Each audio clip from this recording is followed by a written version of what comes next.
Olá, irmãos, a graça e a paz do Senhor Jesus. Tudo bem com vocês? Estamos aqui mais uma vez para compartilhar uma palavra devocional, para que você possa meditar, guardar essa palavra no seu coração, para que o Espírito Santo de Deus ele possa te ajudar, não somente a refletir sobre essa palavra, mas a aplicá-la na sua vida, entendendo que nós temos uma grande necessidade de nos alimentarmos da palavra de Deus, e não só isso, mas de fazermos ou de permitirmos, aliás, que o Espírito Santo possa torná-la realidade na nossa conduta, nas nossas atitudes. Amém? O tema que nós temos para compartilhar com vocês hoje é um tema extremamente importante, na realidade, é uma das nossas grandes necessidades para o dia de hoje. Nós vivemos num mundo tão corrupto, tão cheio de falhas, tão cheio de dificuldades, tão cheio de injustiças, de posicionamentos errados, de tantas formas de abusos, de erros, do jeitinho brasileiro, e de repente, quando nós nos damos conta dessa palavra, desses 5 versículos, que eu quero compartilhar com vocês, nós percebemos o tamanho do nosso desafio enquanto cristãos, enquanto filhos de Deus, de fazermos diferentes. Não porque somos melhores, não porque somos mais incríveis, somos mais diferenciados pela nossa própria força, mas porque esse é um desafio que o nosso Deus, o nosso Pai, coloca sobre nós, e Ele, com todo o seu poder, com toda a sua graça, pode nos ajudar a fazer diferente. Essa é a ideia. Quando o nosso coração ele se alinha ao coração de Deus, apesar das nossas falhas, apesar de quem nós somos, nós podemos ter uma conduta diferente, um posicionamento diferente para a glória do nosso Deus. Amém? O texto que a gente vai ler está no livro de 1 Samuel, capítulo 12, e a gente vai ler os 5 primeiros versículos do capítulo 12, que dizem assim: Então disse Samuel a todo Israel: Eis que ouvi a vossa voz em tudo quanto me dissestes, e constituí sobre vós um rei. Agora, pois, eis que tendes o rei à vossa frente, já envelheci, estou cheio de cãs, e meus filhos estão convosco. O meu procedimento esteve diante de vós desde a minha mocidade até o dia de hoje.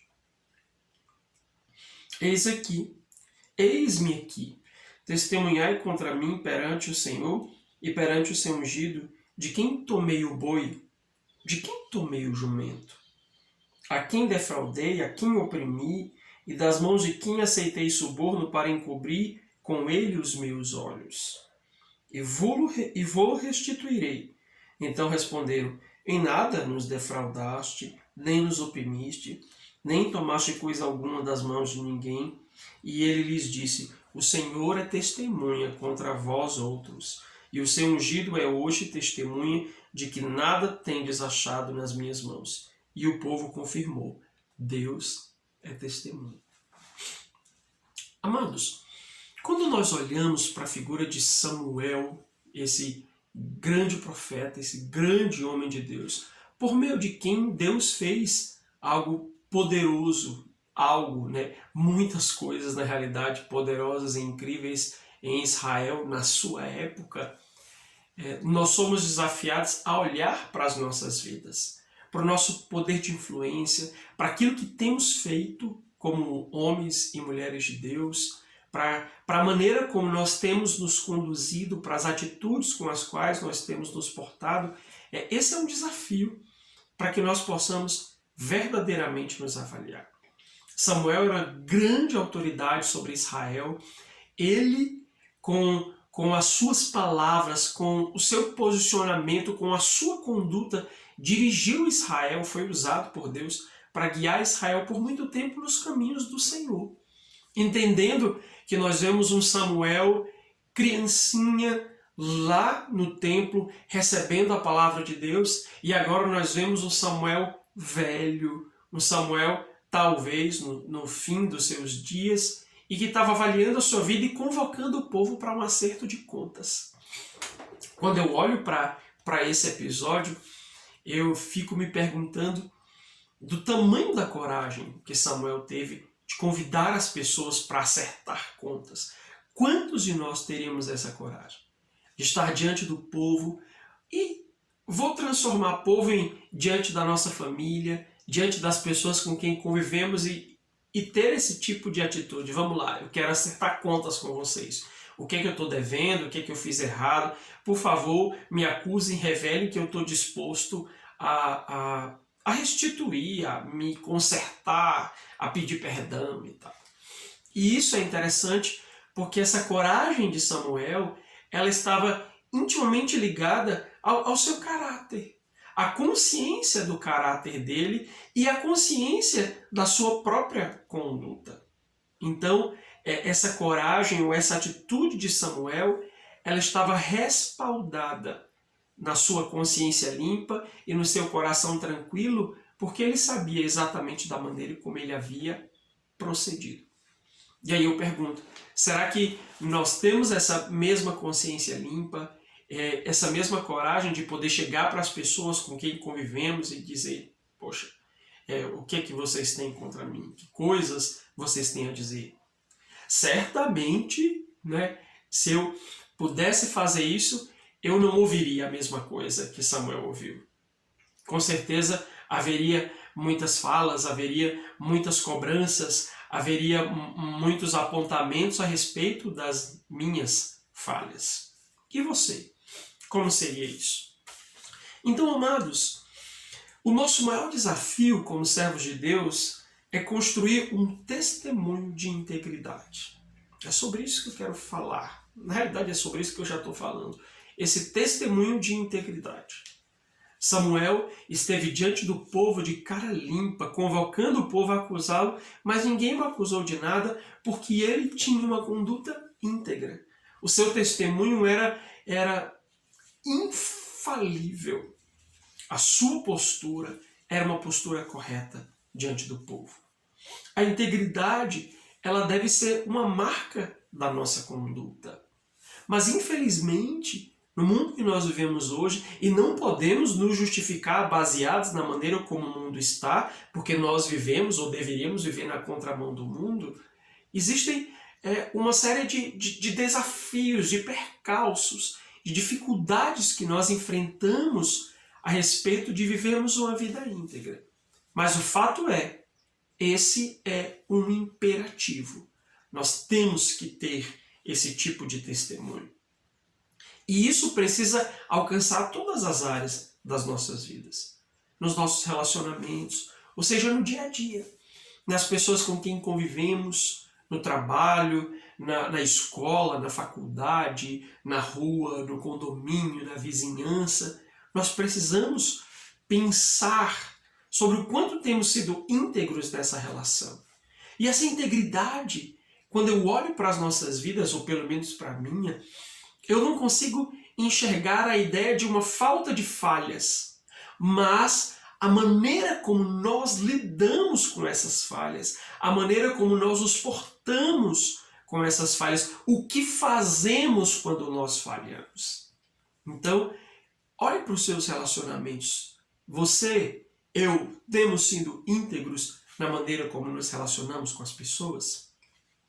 E muito mais importante, e aí tem uma parcela importante desses relacionamentos, é dentro da nossa casa. Com a esposa, o esposo, os filhos, os familiares, os pais, os irmãos. Esse também é outro grande desafio, porque são essas pessoas que nos acompanham mais de perto, na intimidade, no dia a dia. Então, é muito difícil que essas pessoas não saibam das nossas falhas e por muitas vezes não acabem nos acusando. Mas a questão é o que fazemos diante de tudo isso.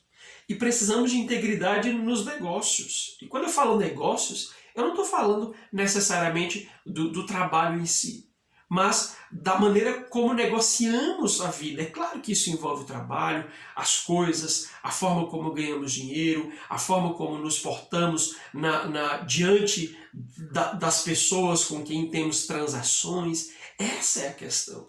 A integridade, ela precisa ser parte de cada pedaço da nossa existência, de cada pedaço da nossa conduta, para que possamos ser como Samuel. Chegarmos diante das pessoas de cara limpa e poder respirar tranquilamente depois de ouvirmos tudo aquilo que as pessoas têm a falar. Não é fácil, mas essa precisa ser a nossa meta. É claro que durante toda a nossa trajetória nós tivemos problemas. Nós já tivemos pecados, nós já tivemos quedas, nós já tivemos erros que cometemos, dos quais já nos arrependemos. Mas a questão é essa. Isso precisa ser uma meta a ser perseguida. Quando nós olhamos para Samuel, eu fico me questionando, puxa, será que Samuel nunca errou? Será que Samuel nunca falhou? Eu acredito que ele deve ter falhado. Mas eu reitero, não é o não falhar, é aquilo que fazemos quando falhamos, a postura que assumimos, ou nós escondemos, ou nós ignoramos, ou nós decidimos resolver, decidimos olhar nos olhos das pessoas, resolver com elas. Devemos perseguir a integridade como se fosse o nosso propósito de vida, como se essa fosse a nossa maior missão. Até porque nós fomos chamados por Deus para representá-lo, e Deus é íntegro. Deus é santo, Deus é justo, Deus é bom, Deus é misericordioso. E não cabe a religiosidade na nossa relação com Deus. É por essa razão que precisamos nos desarmar de tudo aquilo que às vezes nós colocamos como tão belo, tão bonito, tão perfeito em nós, e reconhecermos aquilo que há de errado, aquilo que há de feio, aquilo que ainda há de reprovável e que só o Espírito Santo pode resolver dentro do nosso coração. Nunca é tarde para começar, e este é um trabalho exclusivo do Senhor. Quando eu vejo Samuel diante do povo, eu entendo que aquela foi uma ação de Deus na vida de um homem que decidiu ser íntegro intencionalmente. Essa é uma palavrinha que nós temos ouvido tanto. E eu quero retomá-la. A integridade é intencional.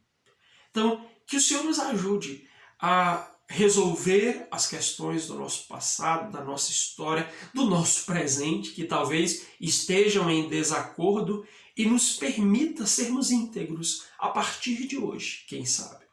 A partir de uma visão dessa necessidade e que isso precisa ser um propósito de vida para mim e para você como servos de Deus, ou melhor, como filhos do Deus Altíssimo.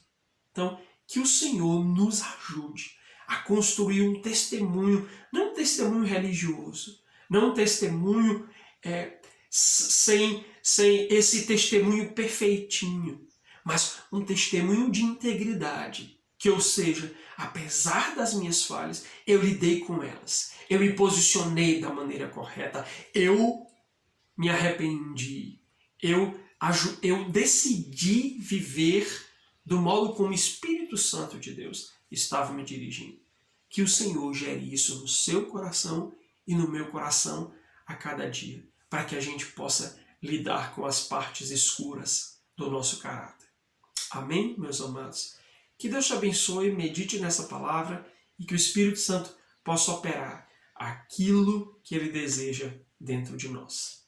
Em nome de Jesus. Grande abraço para vocês e até o nosso próximo encontro.